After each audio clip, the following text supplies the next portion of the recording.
आइए इस वीडियो में आज कर्ण के ऐसे 10 रहस्य जानते हैं जिसके बारे में आप जानकर चौंक जाएंगे। दुर्वासा ऋषि के वरदान से कुंती ने सूर्य का आवाहन कर कौमार्य में ही कर्ण को जन्म दिया था। लोक लाज भय से कुंती ने उसे नदी में बहा दिया था। बाद में गंगा किनारे हस्तिनापुर के सारथी अधिरथ को कर्ण मिला और वह उस बालक को अपने घर ले गया। कर्ण को अधिरथ की पत्नी राधा ने पाला, इसलिए कर्ण को राधेय भी कहते हैं। अंग देश के राजा कर्ण की पहली पत्नी का नाम वृषाली था। वृषाली से उसको वृषसेन, सुसेन, वृषकेत नामक 3 पुत्र हुए। दूसरी सुप्रिया से चित्रसेन, सुशर्मा, प्रसेन, भानुसेन नामक 3 पुत्र मिले। माना जाता है कि सुप्रिया को ही पद्मावती और पुनरुवी भी कहा जाता था। जानते हैं कर्ण का पहला रहस्य। हालांकि यह कथा मान्यता पर आधारित है। कहते हैं कि द्रौपदी को महारथी कर्ण से प्रेम था और कर्ण को भी द्रौपदी पसंद थी। स्वयंवर में कर्ण भी गए थे। राजा द्रुपद का भीष्म से विरोध था और कर्ण भीष्म के पक्ष में थे। राजा द्रुपद ने द्रौपदी को पहले ही बता दिया था कि कर्ण एक सूत पुत्र है और यदि तुमने उन्हें पसंद किया तो जीवन भर तुम्हें एक दास की पत्नी के रूप में पहचाना जाएगा। स्वयंवर में निराश द्रौपदी ने एक कठिन निर्णय लेते हुए भरी सभा में कर्ण को एक सूत पुत्र कहकर अपमानित किया था। फिर भी चीरहरण के दौरान द्रौपदी को कर्ण से उम्मीद थी, लेकिन कर्ण ने अपने अपमान को याद कर वहां द्रौपदी की कोई सहायता नहीं की। बाद में जब भीष्म पितामह मृत्युशैया पर लेटे थे तब कर्ण ने उनसे कहा कि वे द्रौपदी को चाहते थे। यह बात द्रौपदी ने भी सुनी और पहली बार द्रौपदी को भी पता चला कि कर्ण भी मुझे प्रेम करते हैं। दूसरा रहस्य। दुर्योधन की पत्नी का नाम भानुमति था। कहते हैं कि भानुमति का कर्ण के साथ अच्छा संबंध हो चला था। दोनों एक दूसरे के साथ मित्र की तरह रहते थे। कर्ण और दुर्योधन की पत्नी भानुमति एक बार शतरंज खेल रहे थे। इस खेल में कर्ण जीत रहा था। तभी भानुमति ने दुर्योधन को आते देखा और खड़े होने की कोशिश की। दुर्योधन के आने के बारे में कर्ण को पता नहीं था, इसलिए जैसे ही भानुमति ने उठने की कोशिश की, कर्ण ने पकड़कर बिठाना चाहा। भानुमति के बदले उसके मोतियों की माला कर्ण के हाथ में आकर टूट गई। दुर्योधन तब तक कमरे में आ चुका था। दुर्योधन को देखकर भानुमति और कर्ण दोनों डर गए कि दुर्योधन को कहीं कुछ गलत शक न हो जाए। परंतु दुर्योधन को कर्ण पर बहुत विश्वास था। उसने सिर्फ इतना कहा कि मोतियों को उठा लें और वह जिस उद्देश्य से आया था उस संबंध में कर्ण से चर्चा करने लगा। इस विश्वास के चलते ही कर्ण गलत समझ लिए जाने से बच गए। कर्ण का तीसरा रहस्य।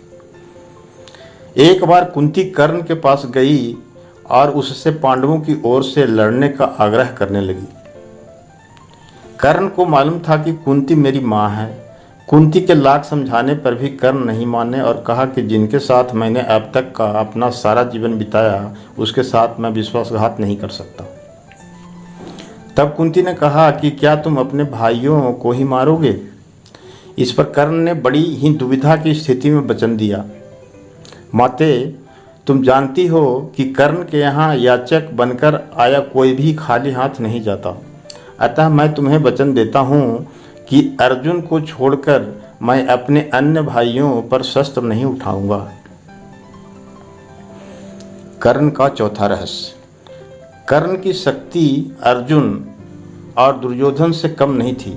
उसके पास इंद्र द्वारा दिया गया अमोघ अस्त्र था, जिसे इंद्र ने कवच और कुंडल के बदले में दिया था। अमोघ अस्त्र देते वक्त इंद्र ने कहा था कि तुम इसका प्रयोग एक ही बार कर सकते हो।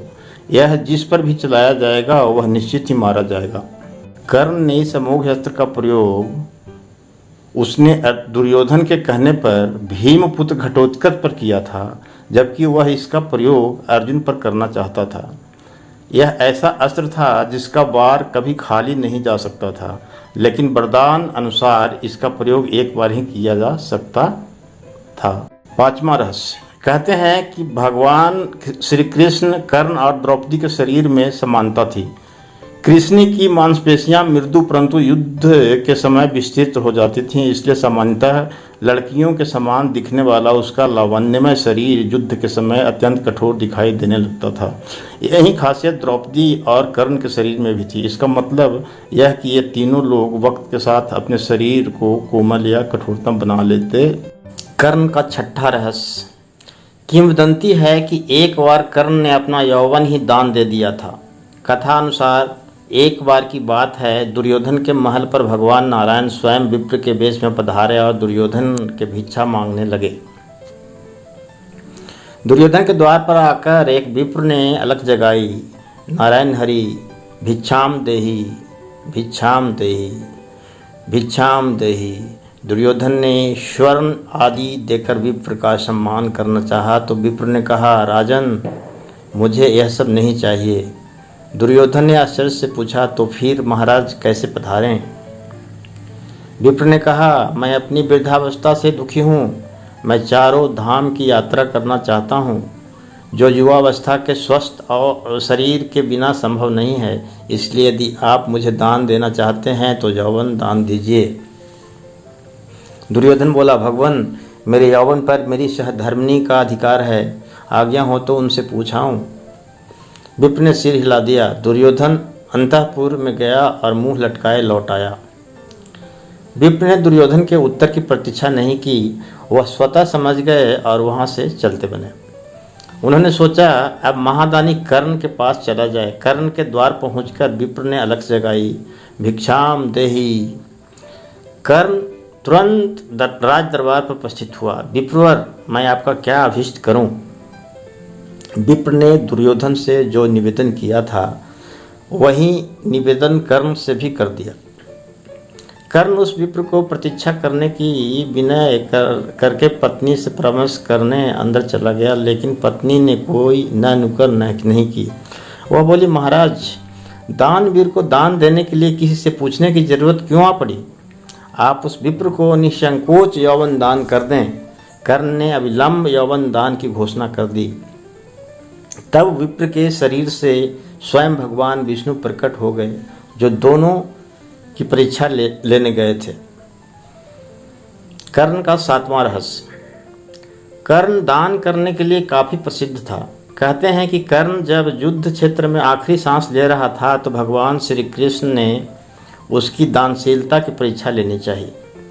वे गरीब ब्राह्मण बनकर कर्ण के पास गए और कहा कि तुम्हारे बारे में काफ़ी सुना है और तुमसे मुझे अभी कुछ उपहार चाहिए। कर्ण ने उत्तर में कहा कि आप जो भी चाहें मांग लें। ब्राह्मण ने सोना मांगा। कर्ण ने कहा कि सोना तो उसके दांत में है और आप इसे ले सकते हैं। ब्राह्मण ने जवाब दिया कि मैं इतना कायर नहीं हूँ कि तुम्हारे दांत तोड़ूं। कर्ण ने तब एक पत्थर उठाया और अपने दांत तोड़ लिए। ब्राह्मण ने इसे भी लेने से इनकार करते हुए कहा कि खून से सना हुआ यह सोना वह नहीं ले सकता। कर्ण ने इसके बाद एक बाण उठाया और आसमान की तरफ चलाया। इसके बाद बारिश होने लगी और दांत धुल गया। कर्ण का आठवां रहस्य। उस काल में द्रोणाचार्य, परशुराम और वेद व्यास को ही ब्रह्मास्त्र चलाना और किसी के द्वारा ब्रह्मास्त्र का प्रयोग किए जाने पर उसे असफल कर देना याद था। जब द्रोणाचार्य ने कर्ण को ब्रह्मास्त्र विद्या सिखाने से इनकार कर दिया तब वे परशुराम के पास पहुंच गए। परशुराम ने प्रण लिया था कि वे इस विद्या को किसी ब्राह्मण को ही सिखाएंगे, क्योंकि इस विद्या के दुरुपयोग का खतरा बढ़ गया था। कर्ण यह सीखना चाहता था तो उसने परशुराम के पास पहुंचकर खुद को ब्राह्मण का पुत्र बताया और उनसे यह विद्या सीख ली। फिर एक दिन जंगल में परशुराम जी कर्ण की गोद में सिर रखकर गहरी नींद में सो रहे थे। तभी कहीं से एक कीड़ा आया और वह कर्ण की जांघ पर डंक मारने लगा। कर्ण की जांघ पर घाव हो गया, लेकिन परशुराम की नींद खुल जाने के भय से वह चुपचाप बैठा रहा। घाव से खून बहने लगा। बहते खून ने जब परशुराम को छुआ तो उनकी नींद खुल गई। उन्होंने कर्ण से पूछा कि तुमने उस कीड़े को हटाया क्यों नहीं? कर्ण ने कहा कि आपकी नींद टूटने का डर था, इसलिए मैंने उसे हटाया नहीं। परशुराम ने कहा कि किसी ब्राह्मण में इतनी सहनशीलता नहीं हो सकती है, तुम जरूर कोई क्षत्रिय हो, सच सच बताओ। तब कर्ण ने सच बता दिया। क्रोधित परशुराम ने कर्ण को उसी समय शाप दिया कि तुमने मुझसे जो भी विद्या सीखी है वह झूठ बोलकर सीखी है, इसलिए तब जब भी तुम्हें इस विद्या की सबसे ज़्यादा आवश्यकता होगी तभी तुम इसे भूल जाओगे, कोई भी दिव्यास्त्र का उपयोग नहीं कर पाओगे। हुआ भी यही द्वारा दिया गया, जब ब्रह्मास्त्र की जरूरत महसूस हुई तब वे यह भूल गए। कर्ण का 9वां रहस्य। परशुराम जी के आश्रम से शिक्षा ग्रहण करने के बाद कर्ण वन में भटक रहे थे। इस दौरान वे शब्द भेदी विद्या सीख रहे थे। एक दिन जब वे इस विद्या का अभ्यास कर रहे थे तब उन्होंने एक गाय के बछड़े को अन्य वन्य पशु समझकर शब्द भेदी बांध चला दिया और उस बांध से बछड़ा मारा गया। तब उस समय गाय बछड़े के स्वामी ब्राह्मण ने कर्ण को शाप दे दिया कि जिस प्रकार उसने एक असहाय बछड़े को मारा है वैसे ही एक दिन वह भी तब मारा जाएगा, जबकि वह खुद को असहाय महसूस करेगा और जब उसका सारा ध्यान अपने शत्रु से कहीं अलग किसी और काम पर होगा। हुआ भी यही था कि जब कर्ण का अर्जुन से घोर युद्ध चल रहा था तब उसके रथ का पहिया बार बार भूमि में धंस जाता था और वह उसे निकालकर फिर से युद्ध करने लगता था। ऐसे समय में जब फिर से उसके साथ उसके रथ का पहिया भूमि में धंस गया तब वह फिर से उससे निकालने लगा और उसे उस समय घबराहट भी हो रही थी। वह उसका शरीर ध्यान युद्ध के अलावा पहिए पर चला गया था और वह खुद को असहाय महसूस कर रहा था। ऐसे मौके का लाभ उठाकर अर्जुन ने कर्ण को मार दिया। 10वां रहस्य। युद्ध में एक ओर कृष्ण थे तो दूसरी ओर कर्ण।